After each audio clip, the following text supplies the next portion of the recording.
maybe I also share like why I started this live session. And someone asked me, how did I get the name?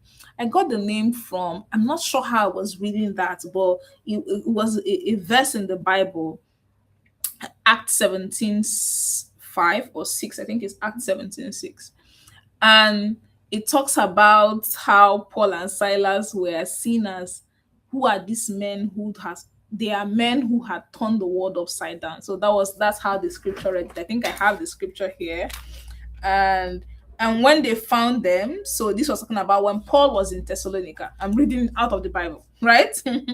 And when they found them not, so when Paul wasn't found in Thessalonica, they drew Jason. So Jason was the person hosting him, and the rulers of the city crying, these that have turned the world upside down have come here titasso. Right? So ideas turn the world upside down, and Paul was sharing ideas which were controversial to the society as of that time. So that was what inspired the title of these live sessions, inspired the title of this book. Get a copy of this book. How do ordinary people, become leaders who change the world, who turn the world upside down? Right. So that is why, and this have fortunately become my, life question.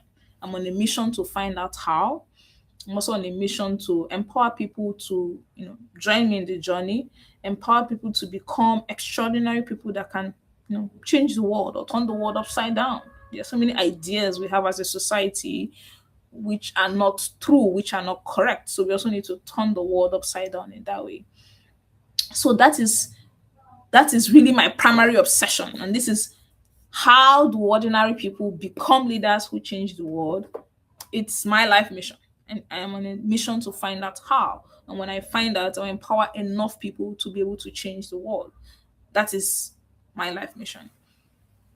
And that is also why I'm curious. So if you are a builder, if you are building something remarkable, you are, far out in your journey, you've had experiences, the things you want to share with people and empower and encourage people along the journey, send us a message and we'll have you on this platform, right? So that is really the background. The second